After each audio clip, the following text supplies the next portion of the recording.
how am I even supposed to do it? Is that a question you ever find yourself asking when you are looking at a budget that you've set up, but you're not sure what the action steps are to make that happen in your real life? Today on the podcast, I have Paige Pritchard, who owns Overcoming Overspending. She is a certified life coach, and through the lessons she's learned in her own experience as an overspender, she now teaches other women how to get to the root cause of their overspending and make a commitment to healthier spending habits. All right. So Paige, thank you for coming on the Debt Free Mom podcast. And we are going to focus on overspending. So I would love to hear from you. Why is your account called Overcoming Overspending? What was your story that led to focusing on that topic? Yeah, love to share that. Well, first off, thank you for having me. I'm so excited to be here. But yeah, my work, I'm the founder of Overcoming Overspending. And I mean, really, this all kind of started with my own background and my own struggles with being a compulsive shopper in my younger 20s. My story kind of starts right when I graduated from college. I was 22. This was 12 years ago. Okay, I'm not 22 anymore. But I did what most millennials do, maybe not most, but a lot, is after college, I had $40,000 of student loan debt. I had no savings. I had no money. But I was offered this job right out of school, $60,000 to actually work at a car dealership and sell Cadillacs of all things. And so I decided, like, okay, I'm going to move at home with my parents because I was moving back to Dallas, which is where I was raised. I'm going to live at home. I'm going to get this debt paid off, or at least a good chunk of it. I'm going to build up savings. I knew my expenses were going to be really, really low that year living at home. And also the car dealership I was working at, they gave me like a Cadillac to drive. I mean, they were like, this isn't your car now, but you Right. can drive this and we'll pay for the gas and insurance. And so it really should have been this year where I just made really substantial strides, honestly, towards building a solid financial foundation for myself. And long story short, that was not what happened. I shopped away basically my entire salary, right? Like I said, people always hear my story and they're like, well, you didn't spend all of it because you had bills and expenses. And I'm like, I really didn't. I mean, I had taxes that were taken out and like my health insurance that was taken out. And that was pretty much it. And really what happened to that year was shopping really became my coping mechanism. I had a pretty hard time that year. I thought it was just going to be this year. Like I really had this idea in my head.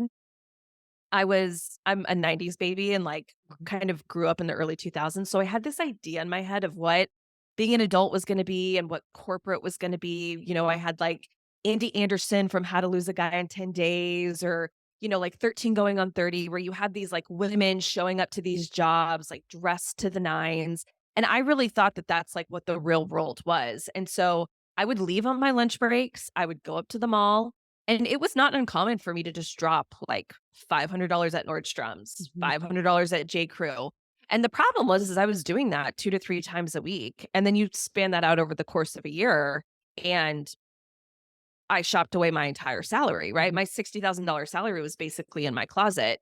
And there's a lot of things that played into that. It wasn't all just, oh, I want to present this version of myself. A lot of it was, which we can talk about, but a lot of it was I was going through a hard time. I did not handle transition from college to real world super well. Me and my college boyfriend broke up. I was really sad about that. So like I said, I was definitely using shopping as my coping mechanism. And it got to the end of that year and my parents were like, okay, you've been here a year. Like the gig is up. Time That to was the deal. Like time for you to go, fly birdie.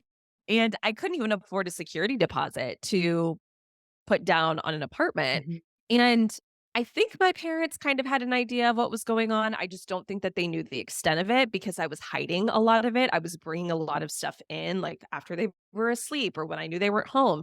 And so my parents were like, what do you mean? What do you mean you can't afford a security deposit? Like you've been making $60,000 a year, having no expenses. Where did all your money go? And I always say I feel very lucky to kind of have my light bulb moment when I was 23 years old. I know a lot of people listening to this, you're like, I'm 33, I'm 43, I'm 53, and I'm just now having kind of like my wake up call with money and finances. But basically, over the last 10 years, I've spent that time really diving into the mindset behind money, behaviors behind money, emotions behind money. Because what I realized is when I went out to actually solve this problem, the only advice that I could find on Google was just the surface level stuff. It was like, unsubscribe from emails and unfollow people and delete your credit card autofill.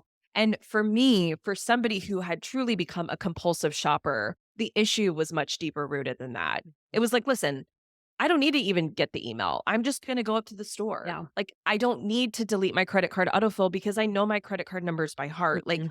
so it was kind of like the surface level stuff wasn't helpful to me. And that's when I really started to be like, okay, there has to be a blend here. Like, there has to be a blend between actionable strategy and just the deeper stuff, the mindset stuff. Like, what is your mindset around money? What is your relationship with money? Are you coping? Are you trying to solve for something with your money and shopping that ultimately it can never solve? So I went back in 2020, got my life coaching certification to kind of blend like the numbers and Mhm. the math. And I know you and I have been in this space for a long time and Mhm. in this same world and followed each other. But when I first started, I was talking about all things money, like anything and everything money. Mhm. I mean, budgeting and credit scores and negotiating your salary and all that sort of stuff. And I just felt like I was helping a lot of people a little bit Mhm. in a lot of different ways. And it was about 3 years ago where I started to notice this perfect storm was brewing because it was like, first of all, with the rise in technology, with the rise in like Amazon and just how easy technology has made shopping. That was one thing. The rise in social media, just really taking our levels of comparison Mhm. and discontentment in our current state and our current lives, like that was just pouring gasoline. And Mhm. then the pandemic. So it was kind of like between all those three things, I really started to notice people were coming to me in the cracks, like in secret, being like, I'm in $10,000 worth of credit card debt because of shopping, Mhm. because of just overspending. I'm bored. I'm trying to entertain myself, or I'm sad, or I'm insecure. Like, can you help me with this? And I really started to realize no one's talking about this because everyone's too embarrassed to talk about it. Mhm. Everyone's ashamed of it. I know from my own personal experience that there's really no actual help out there because if Mhm. you're really trying to solve this problem, the only help you're getting from people is just telling you, like, oh, just unfollow people, just Mhm. unsubscribe from emails, right? Like, Just that's stop. pretty much Just the stop. just stop, just Yeah. stop, just stop. It's so easy. Just stop, right? And so I was like, okay, there's something here. People need help with this, but no one's talking about it because people are too embarrassed to talk about it. And I've been through this. Not only have I been through this, but I also feel like I actually have solutions that will truly Mhm. help you. So that was the birth of overcoming overspending. And now it's what I do. If you're struggling with overspending, impulse shopping, compulsive shopping, it's like, I'm your girl. Mhm. So, Yeah, I love that because I feel like so many people like myself and like you, whatever we do right now is born out of some struggle we experienced in our own personal life first. So, like, we experienced the struggle first. And then through the process of needing to believe that we were not the only ones to be struggling with that, but also not seeing that the solution was readily available, like you said. I love that now that it comes full circle so that we can then take whatever we experienced and be like, let me find the other people who were in the exact same shoes that I was and be able to bring them along so that their struggle can not be as challenging as mine was or not last as long as mine was, right? Like the yeah. solution is more readily available. So I understand the like heart and the desire behind that for sure.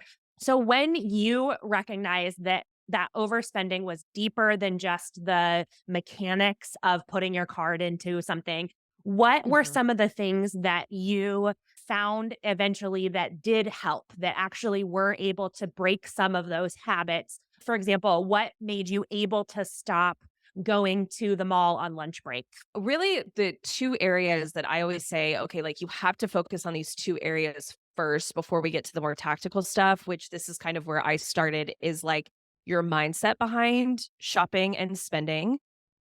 So there's kind of like your mindset behind shopping and spending that really kind of breaks down between like how you perceive yourself and also your thoughts and beliefs about money. I can talk a little bit about both of those. Mhm. And then the emotional component of it, right? So let's just Yeah. start with the mindset piece of it. So one of the biggest realizations to me in the beginning was that your identity, like the way that you see yourself is everything. It's everything because the identity that you hold about yourself is ultimately the identity that your brain is going to live into and create more of. Mhm. And I feel like specifically spending is the one area of money where we take it and we assume it as a part of our identity. Like it becomes more than something that we do, it's like who we are. Mhm. And a lot of the women that come to me, they'll say statements to me like, oh, I'm a shopper, right? Like I'm a shopper and my husband's the saver, or I'm a splurger, or I can't be trusted, like all that sort of stuff. They just hold this identity of themselves of like, you don't understand, like this isn't just something that I do. It's like it's in my like I've had a woman tell me before, shopping is in my DNA. And I'm like, I don't think it is, but right? But it's just the point of like what you believe to be true about yourself is what you will create. Mhm. And so part of this was starting to really unpack like I call it your spending self concept, but like what is your spending self concept that you hold about yourself? And it's recognizing that spending isn't who you are, it's just something that you do. Mhm. And when you realize, like, oh, this is just an action that I take, it's not like an ingrained part of my personality, then it becomes something that you're not imprisoned by. Like, you're not imprisoned by this identity anymore. Because when you believe it's something that you can't change, it's just like chains that you're held down to. Yeah. And then you start realizing, oh, this is just something that I do, which Mhm. means it's a skill and I can get better at it. Mhm. So the first thing that I really started to do and unpack is like, what is my spending self concept? And I actually realized that I had a really negative spending self concept. Mhm. I mean, this can go very far back. Even in like high school and college, I was forming my spending self concept of, oh, I'm just somebody who spends money. Like even in high school, when I would waitress, I would get cash and then I would go spend it. Mhm. So I had formed this identity of myself of I'm just somebody who spends money. I can't be trusted with money. I spend it as soon as it hits my bank account. And then it's also breaking down like what are your beliefs about money and what do you value? So for me, I was spending it became very easy for me to spend because I realized that up until that point in my life, I only valued stuff. Mhm. Like, I saw no value in saving. I saw no value in having money. Mhm. I only saw value in stuff. So therefore, I only saw value in spending. Yeah. And another like huge shift that I had kind of like towards the beginning was showing myself the value of what not spending money Mhm. buys you. Because, like, Mhm. what I always say is, like, with every single dollar you earn, you get to go shopping with and you get to buy something with. Mhm. The trade off is, am I going to buy myself something tangible by Mhm. actually spending money? So, like, Mhm. buying myself a product, a service, or an experience. Mhm. Or do I want to buy myself something intangible, Mhm. like time freedom, options, having more choice and autonomy over my life. And like Mhm. those are more intangible things that you Mhm. can't see or touch. Like you're the only one that gets to experience that. But that's what you buy yourself when you're not spending money, when you're saving money or having money. Mhm. So that's kind of like the mindset piece of it. It's like going deeper. It's actually starting to pay attention to like, what are the beliefs that I have about money Mhm. and how is that affecting my spending? And probably even more importantly than that, like, what are the beliefs that I hold about myself Mhm. and how is that impacting the way that I spend money? I love what you just said about how we form our identities sometimes without even realizing it around our spending, and we tell ourselves things about ourselves. I know I have done that too in the way that we buy stuff, especially when we buy stuff related to like how we look or how other people perceive us. So, like, I have to use my money to buy this thing so that those people think this thing about me. And one thing I thought of as you were talking about that is also the way that companies, consumer companies especially, can market to us in a way that actually does change what we believe about ourselves. So, creating a problem that we perceive about our body, our home, our car, and they open this loop in our head that the only way to solve that problem that we didn't know we had 30 seconds ago is to buy their thing. That's definitely what I thought of when you were describing that overspending is that we have to also realize some of the outside forces. So, like you talked about the inside Mhm. forces in our internal identity, but also the outside things that might be making us believe something about ourselves that we would not have believed if we hadn't seen that advertisement or seen that social media account. And the more I dig into that kind of stuff, the more it's wild how much effort they put into making us believe things about ourselves. Have you seen that or noticed that in yourself or in your work? Oh my gosh, yeah, it's rampant. I mean, it's what you're talking about goes it's so deep rooted and it's so subconscious. And the thing about it too, this is what I always tell the women in my community. I'm like, look, we are all smart ladies. We are all educated and successful, but I'm telling you what, like the retailers and the marketers are 10 times smarter than any of us. And it's not because we're not smart, it's because they literally have teams of people. They have $1 million, multi-million dollar budgets of people who are literally hired just to understand you on a deep intrinsic level to get you to spend money that you wouldn't have spent otherwise, or for you to spend more than you would have spent. And I mean, that's what advertising is. Like you said it perfectly. Advertising is bringing to the forefront of your mind, like, and introducing this problem to you that exactly what you said before, you might not have even have perceived it as a problem. But then they position it to you like, no, this definitely is a problem and we have the solution. And what I always say too is like, yes, it is like externally based, but also if you start to pick up and notice it, advertising is very internally based as well. I know I keep coming back to the internal stuff, but that's what advertising is. Advertising is like a feeling, right? Like that's what they're selling you. They are trying to sell you a feeling. They're trying to sell you an emotion, right? And that's why, like in a perfume commercial, you don't even know it's a perfume commercial until like the last like 5 seconds of the actual commercial, right? It's because they're trying to sell you like an emotional experience and to say, like, if you want to feel the way that you want to feel, my product is the solution to that. So, yeah, totally see what you're talking about. And especially, I think one of the exactly the way that you're describing what you do with your teaching is that the very first thing to help us stop that overspending is to just be aware of what's happening internally and aware of what's happening externally. Because I feel like you said they're so good at it. They're so precision. Like, I mean, they can just cut to the insecurity that you didn't even know you had. And then you see some little thing on an end cap at Target for 2 seconds and suddenly you feel like the only way to solve that problem is to buy that thing. The effort that they put behind it is so well done that we then convince ourselves, nobody else told me to buy that. I'm deciding to buy that is what we want to believe about it. When in reality, like you said, it's a multi-million dollar culmination of a budget that led me into that, it led me to be in that aisle in the first place. And then to believe that message about myself and then to think that I needed to buy that thing. So as you shifted that for yourself, for realizing what you were telling yourself about you, and that instead of saying, I am a shopper, shopping being something that you just do, what kind of mindset changes did you have to make, like to tell yourself a different story? So, what did you have to replace I'm a shopper? What were those identity things that you had to recognize? Oh, this is actually who I am, and I don't need to be, I'm not cemented into being a shopper. Great question. So, here are some of the self concepts that I now hold about myself that are very different than the 22, 23-year-old version of Paige. And here's the thing is that you can still hold the self concept as a spender. I actually still hold a self concept as a spender, but I think it's just in a more helpful and productive way. So in the past, I had a self concept of I'm someone who can't be trusted with money. Now I have a self concept of I'm somebody who makes really wise financial choices with my money. In the past, I had a self concept of I spend my money really recklessly. Now I have a self concept of I spend my money in ways that bring the highest level of value into my life.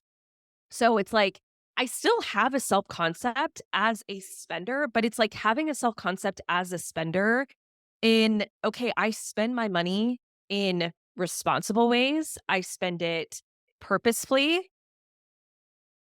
I give myself time to consider a purchase before I actually like pull the trigger on a purchase.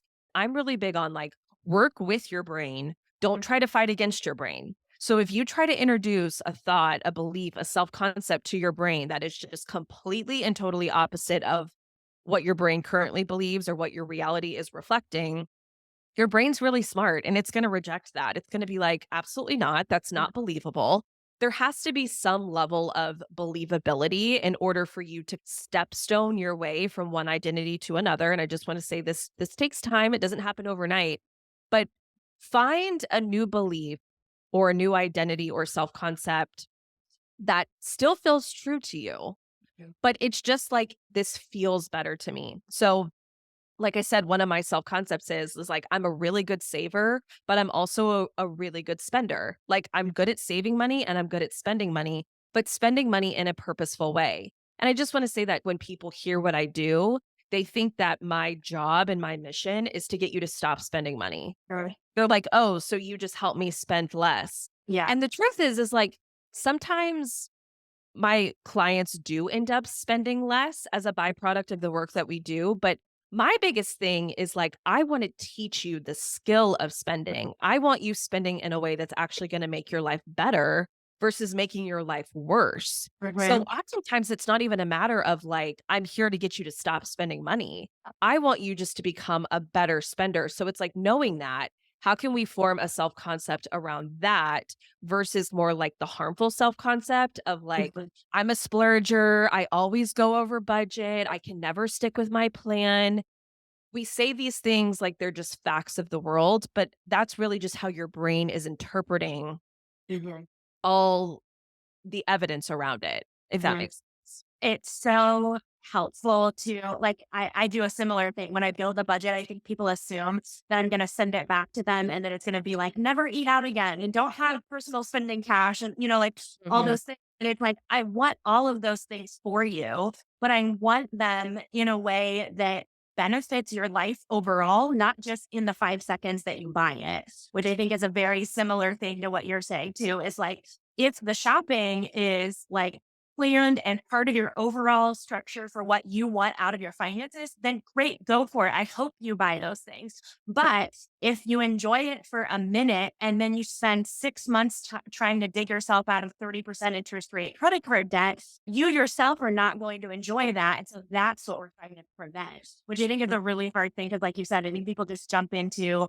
in order to fix my finances, I have to just never do these things again, which I think that's why people push back on like, oh, I don't want to budget. I don't want to work on my money because it's going to be terrible. But it's actually like, we're trying to maximize how much you enjoy it, not minimize it. And I'll say this too, I'm sure you see this in your work and with your clients as well. To your point, there is that initial resistance because of this idea that we have in our head of what this is going to be like. And we're like, oh my gosh, this is going to be hard. This is going to stink. It's going to feel restrictive. It's just going to be having to say no all the time.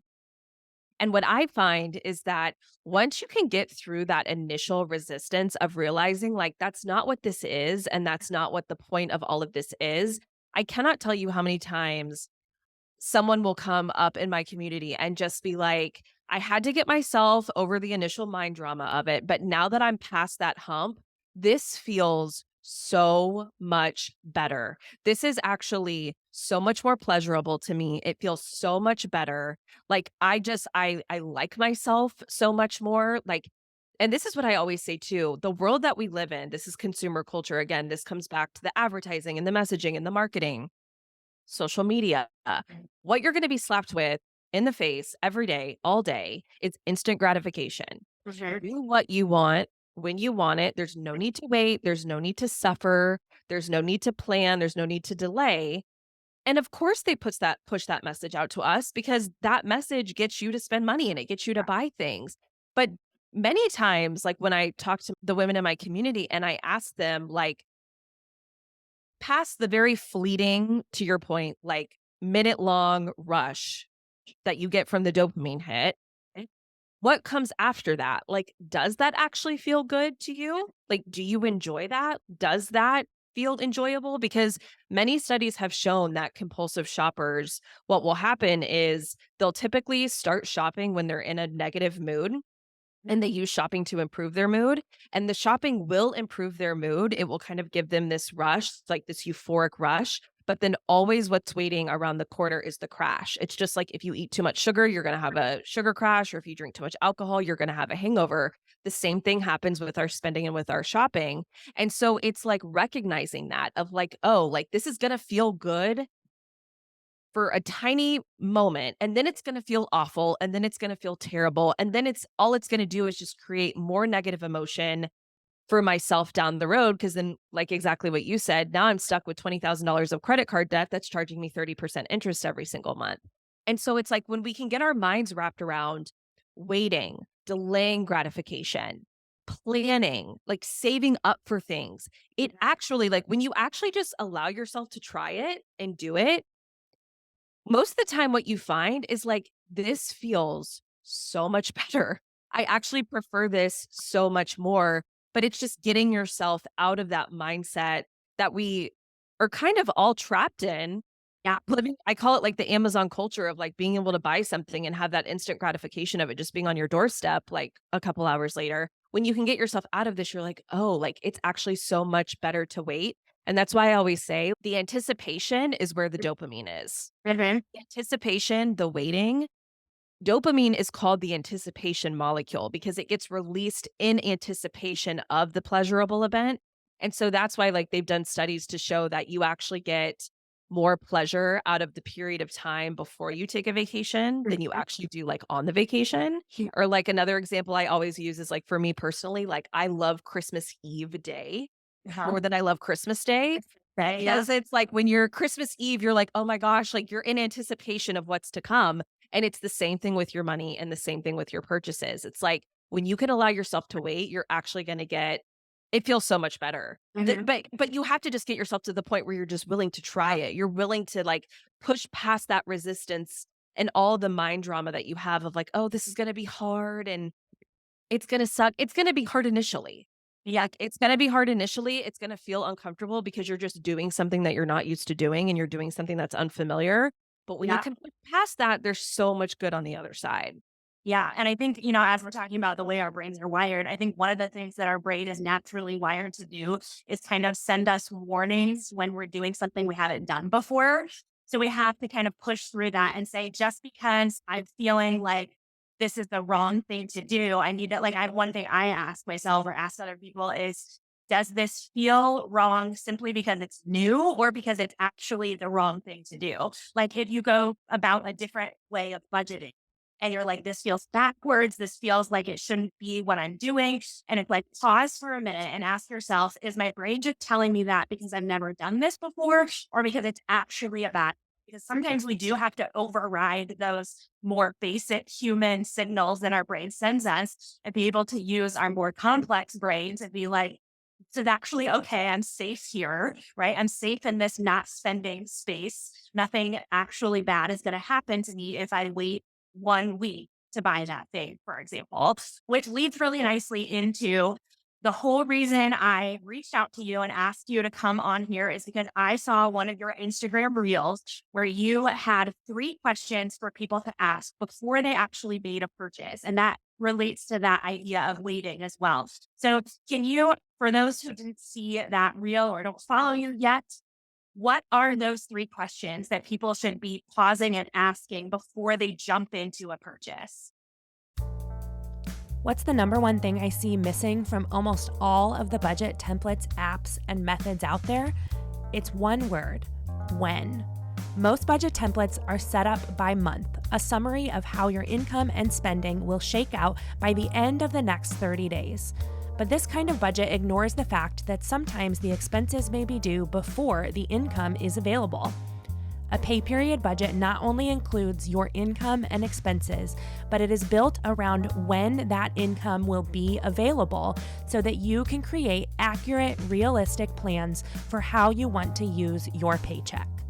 When you have a budget that matches your bank account, you're freed up to put your money to work for you without wondering if you'll have enough for the second half of the month or putting money into savings that you pull right back out when your balance gets too low.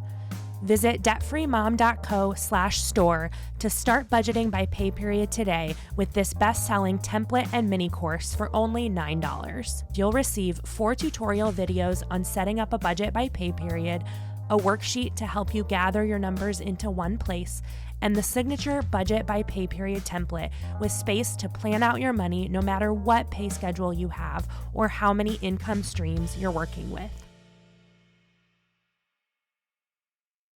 So can you, for those who didn't see that reel or don't follow you yet, what are those 3 questions that people should be pausing and asking before they jump into a purchase?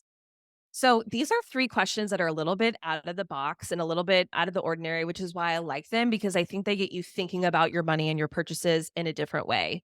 So the first one is, if no one could see what I'm about to buy, like if I could buy this and I could never show it off to anybody, I couldn't snap a picture of it and put it on social media. If I was the only one that got to enjoy this purchase, would I still be buying it?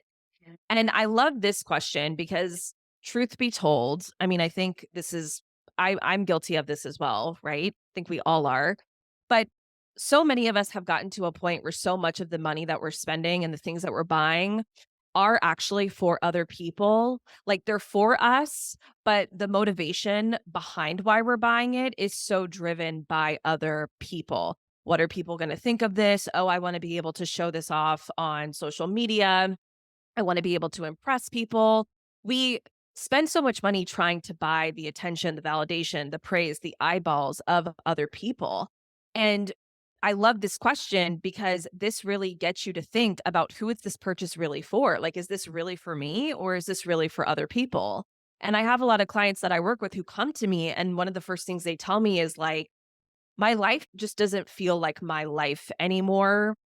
I don't really even like a lot of the things in my life. Like, I don't like, I bought a new house and I bought all this new furniture for it. And I don't even like it anymore. Or I go into my closet, I have a closet full of clothes, but I feel like I have nothing to wear and I like none of it.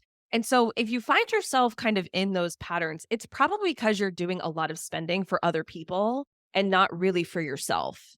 And so that's why I love this first question, because it's like, if no one could see this, if no one else's opinion mattered, if I couldn't show this off and have people go, ooh, look at her. Like, she's so cool for having this or for having that. Like, would I even care? Would I even Yeah. care? Would I even be considering this purchase in the first place? And like, for me, I know when I look back at my younger self who did a lot of shopping, I got sucked into so many trends.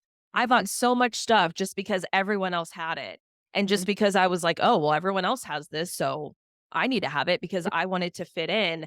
And this question like snaps me back, right? Like Yeah. a couple of years ago, well, probably like 2 years ago, I had this moment where I just felt like everywhere I looked and everywhere I turned, everyone had a pair of Golden Goose sneakers, right? Mhm. Okay. Those sneakers that look like they're like 5 years old when you buy them when they're brand new, and they're expensive. They're like $500. And I remember having this moment of like, well, do I need a pair of Golden Goose sneakers? And, 23-year-old Paige would have absolutely, without a doubt, gone out and bought them because she wouldn't have want to be the only girl who didn't have the Golden Goose sneakers. And now when I ask myself that question, I'm like, I don't even like these. No Mhm. offense to anybody who has a pair and likes them. They're just not my style, Yeah. right? They're just not my personal style. And so that's the first question.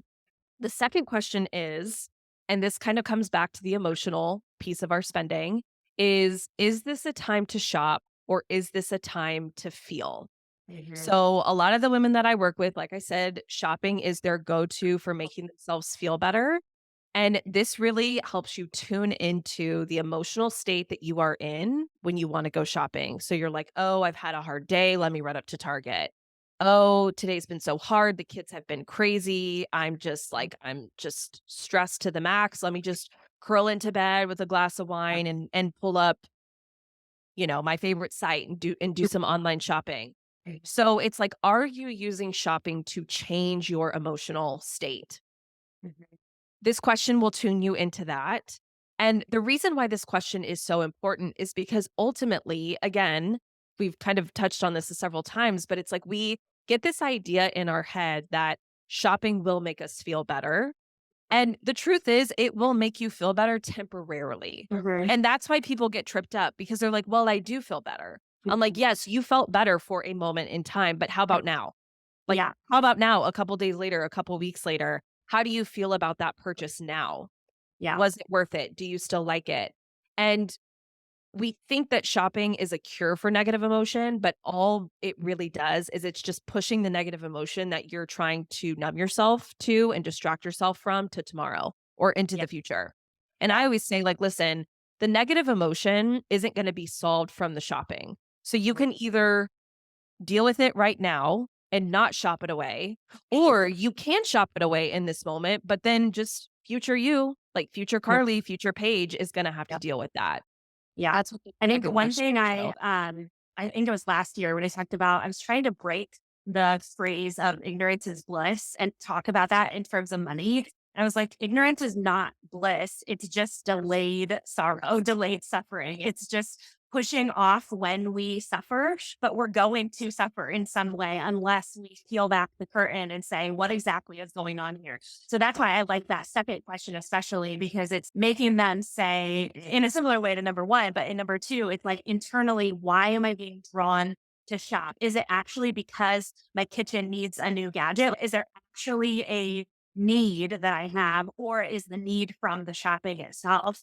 And that one specifically for myself, I know I often, when I get stressed, if I feel just like things are out of control, I feel like shopping is a way to create control. So like Yes. if I go and I'm like, okay, like our schedule is nuts and this is going on. I have a lot of work projects. If I walk into Home Goods and I buy a couple new pillows and a couple whatever, then I can control at least one little corner of my life and feel like I had some autonomy or some license over something. And then just like you said, it's like you get that for 5 seconds and then you come Mhm. home and you can put those pretty pillows on your bed and all your work projects are still right there. And all of the Yeah. stress that was, so it's like coping mechanisms aren't bad, but we want to find coping mechanisms that are solving the actual problem, not putting off.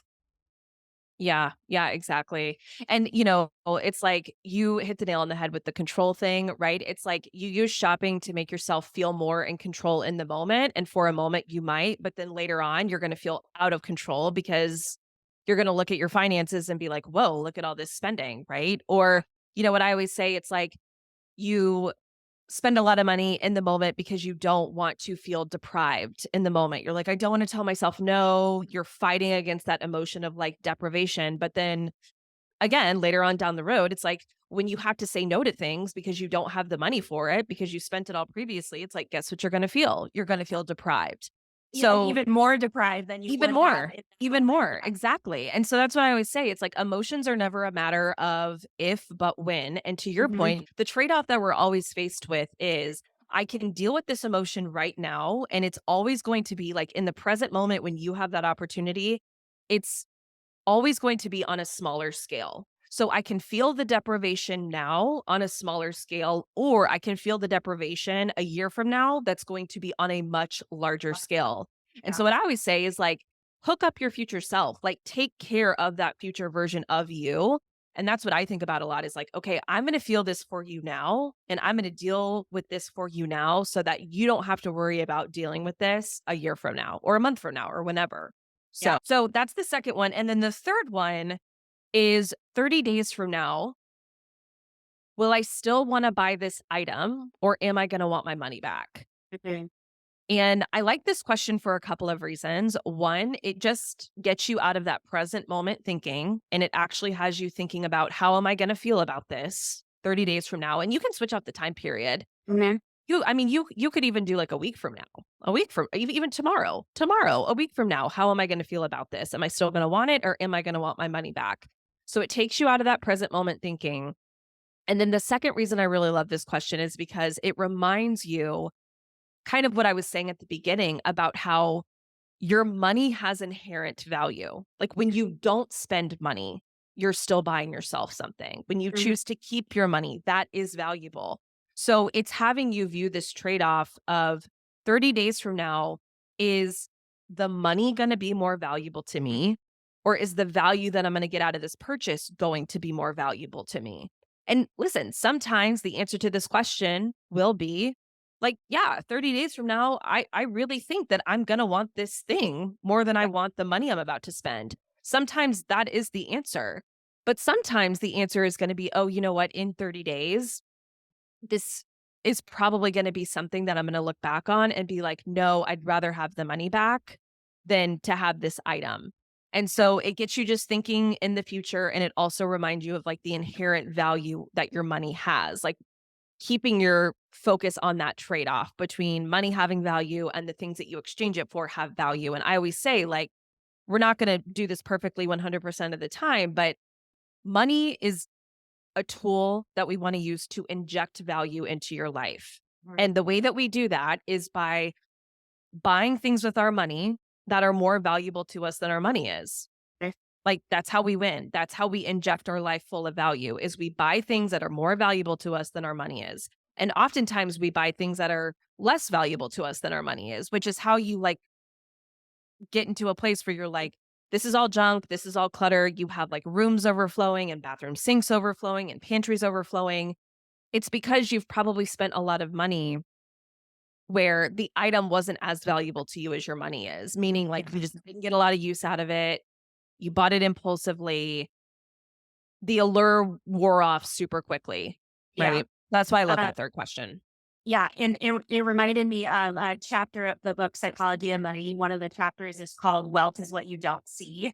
And that is so important to remember that, like, when you exchange your dollars for something, I think that's like the false assumption that you're kind of breaking down is like, oh, well, if I go buy some physical object, then I got to spend my money.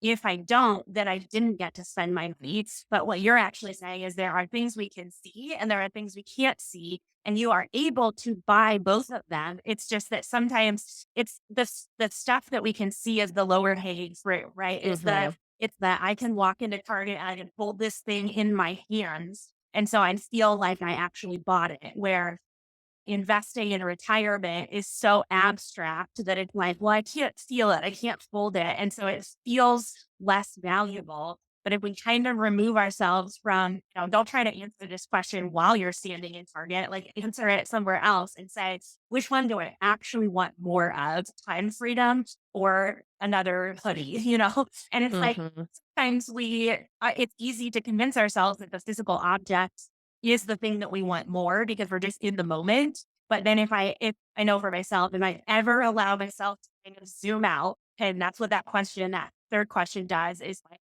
you're feeling a moment, but if you zoom out, what's the feeling overall? And that zoomed out feeling, I know for myself, like 9 times out of 10, I'm going to pick the time freedom and the future options and the security that cash in my savings account brings over the steps. I just have to get to a point where I give myself the space to ask the question first. Yes. Which is a Yeah. struggle. Yeah, exactly. And I'll piggyback on what you said. If you've never read The Psychology of Money, read it. It's like one of my personal favorites. And one thing that he says in that book is he says, like, wealth is what you keep, right? It's like being rich is being able to like bring in a lot of money, and like rich is your income, but wealth is a ratio because wealth is what you keep, right? And so like just keeping that in mind. And again, it's like I think that was another big mindset shift that I made, kind of looking between, okay, what's the biggest difference between Paige in her 20s and Paige in her 30s, was Paige in her 20s viewed saving and spending as like enemies to each other, Mhm. of like, oh, well, by doing one, I can't do the other.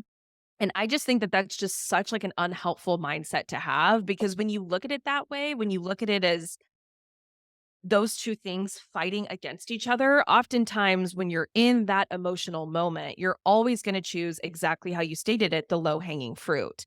And so when you can actually start to look at them as complements to one another, of saying, okay, I get to buy something with every dollar I make. What do I want to buy? And another way that I've reframed saving in my mind is saving is simply just deciding to spend money later Later. versus Yeah. spending it now. Like, Mhm. you still get to spend it, but it's just Mhm. like, you're maybe just not going to spend this until you're 40 or Mhm. 65, or maybe you're going to spend it next month or maybe next year. But they're not enemies of each other. They're just complements to one another. And that's literally all it is. It's asking yourself two questions. When do I want to spend this money? Do I want to spend it now or do I want to spend it later? And what do I want to buy myself with it? Something tangible or something intangible? Those are, I mean, that's really what it boils down to, is asking Yeah. yourself those two questions, and they're complements to one another. That's amazing. And I think I'm also a huge fan of that book. And one of the things when he talks about specifically about saving is that we have to learn to put money aside before we know what it needs to be used for. Which I think that is the really hard thing, is like putting money away in savings feels like we're just saying no. It just feels like you don't get to use this. But exactly what you said, I know my own life this past summer, that has been so true for us, has been we put money in savings over like we built our emergency fund back in 2017 or something. And then we used a good chunk of it this summer to replace our van when it was totaled because we were waiting for the insurance company. So it was like back in 2017, I had absolutely no idea that 6 years from now, I'm going to need to replace a van in cash with short notice. But I'm so glad that I put the money aside, because now in 2023, now I do know what the money is for and I have the option to use it. And without having done that savings in, 2017, not aware of what we are going to use it for, then we would not have had the option this summer. And so what you were saying before with it being hard at the beginning, I think having to first start saving without knowing what you're going to use it for is very hard. But I always say, like, the first time you get to use your emergency fund instead of putting something on debt, I feel like that is one of the big mindset shifts, is the first time you actually get to have different options than you had before. You're like, now I'm bought in. Now I understand why to put money in savings, because I love this feeling of, oh, I have this problem and I can solve it without debt, without freaking out. And so it is hard at the beginning, but it's like, if you can just trust the process enough to let it happen once, where you had that one shift where you experience something very real and very difficult in your life, and you get to have the option to do something different than what you used to do. I feel like that's often when people turn the corner. Absolutely. And I just want to say too that, like, it is okay as well to use your emergency fund. I hear, like, from women all the time in my community who they get so excited that they've finally built up their emergency fund, and then something happens and they're like, I have to use my emergency fund. And I'm like, don't freak out. That's what it's there for. That's what you Mhm. saved it for. Right. And so it's like, I know it feels really nice to like save up this pile of money. And it's almost just kind of like you get to log into your bank account, you get to see it there and you're like, ooh, it's so pretty. And Yes. then, like life happens, it's like you need a new van or you need a new washing machine or, something happens and you have to use it. And I know, like, to your point, it's like, it's so exciting. And then it's a roller coaster of emotions. It's like, it's so Yes. exciting that you have it and you don't have to use debt. And then also on the other token, there's this moment of like, okay, here we go. Like, Mhm. I've been planning for this, but like now it's game time. Like, here we go. And I have so many of my clients who are like, I don't want to use my emergency fund. And it's like, but that's what you saved for. And that's what Yeah. it's there for. That's the whole purpose of it. And when I always ask them why, like, why is there so much resistance? I always hear like, well, I got it saved up and it's so nice that like it's there and now I'm gonna have to replenish it. I'm like, it's okay. You've done it once and you will do it again, Mhm. right? You've done it once and you'll do it again because this this thing of life happened and there's gonna be a lot more on the way. So we're gonna use it here. We're gonna get it replenished back up. And then the next time something happens, we'll be prepared again. So Yeah. And I just want to say that it's okay to use your yep. emergency fund. It's an opportunity to thank your past self for doing something that you now are able to use and have the options for. Okay, I have one more question, and I just thought of this, so it's on the fly, if that's okay. Yeah. As we're talking about this, what is the definition of overspending? Like, what's the difference between spending versus overspending? How does someone who's listening know if the things they're buying are fine and not harming anything, or if it's like, ooh, maybe I am kind of falling into this overspending kind of place? Yeah, that's a great question. So, in the context of what I do, right?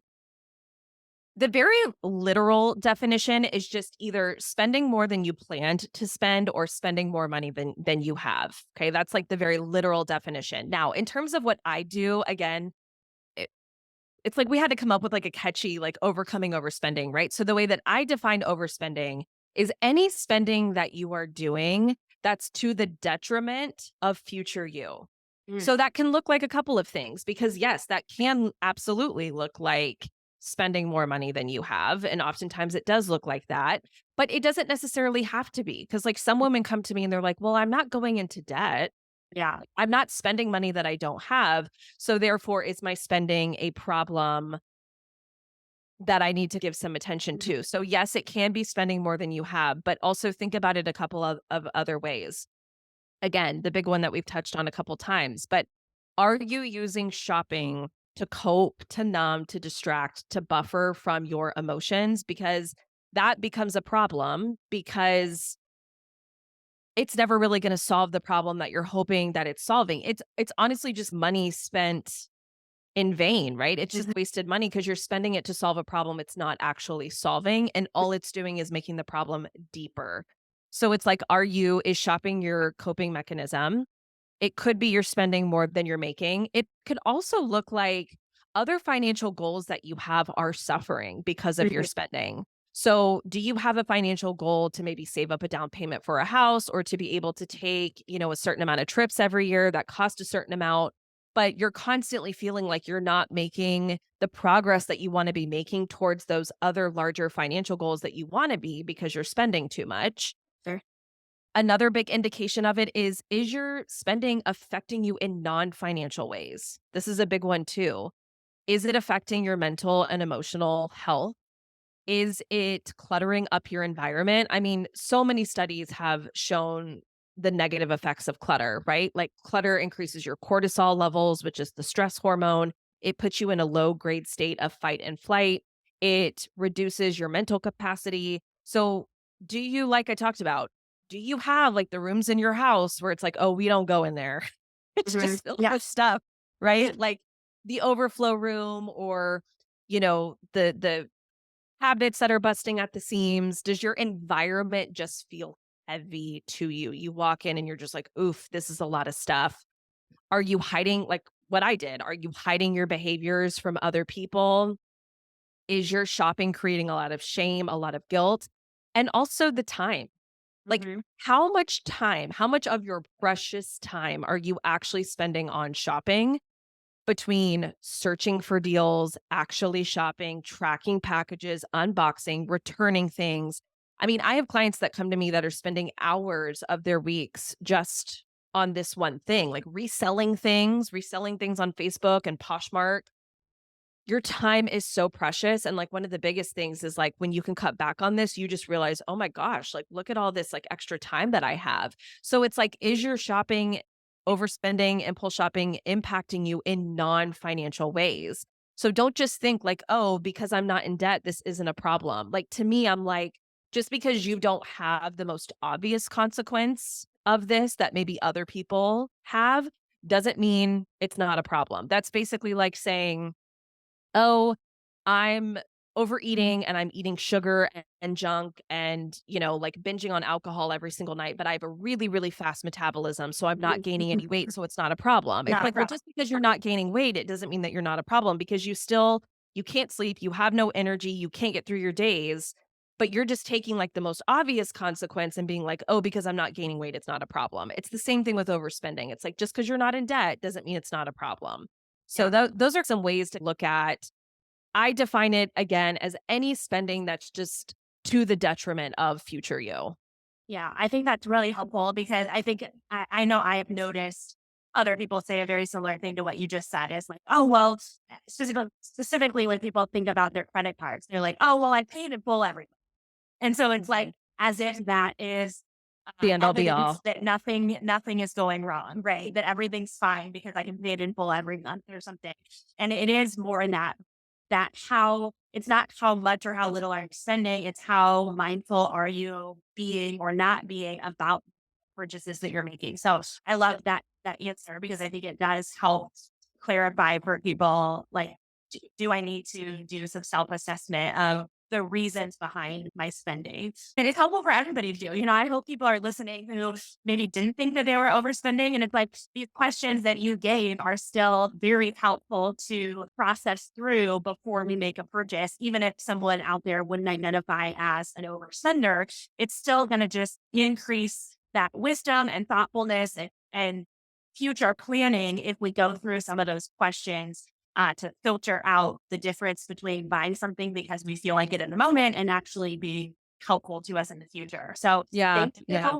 Thank you. Yeah. So, I mean, I am more on the practical side of this whole thing, like we each have our different areas, and I'm more into spreadsheets and the numbers and all that stuff. But the mindset and the mentality behind it comes up all the time, and you can't separate the two. No, yeah. Yeah. And so I always I'm say, like, think about money as kind of like an iceberg, right? So it's Mhm. like you have the part like up above the water that's like the math, the numbers, the black and white. But if you don't address like, the mass that's underneath the surface of the water that you can't see, like you wouldn't know it was there if you weren't looking for it. But like that's the mindset and that's the emotions. Yeah. And I mean, I'll just end like saying this, right? Like exactly what you said. It's like if you're just going to take one thing away from this, it's like just realize that your spending habits are a skill. I mean, I think a lot of us, like with money, we spend a lot of time learning about how to make as much money as we can and how to get our credit score as high as we can. And there's a lot of things about money that we're like, okay, I need to learn how to do this. I need to learn how to invest.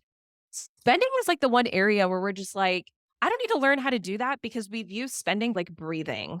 Like you don't come into the world and need to learn how to breathe. You just come into the world like inherently knowing how to breathe.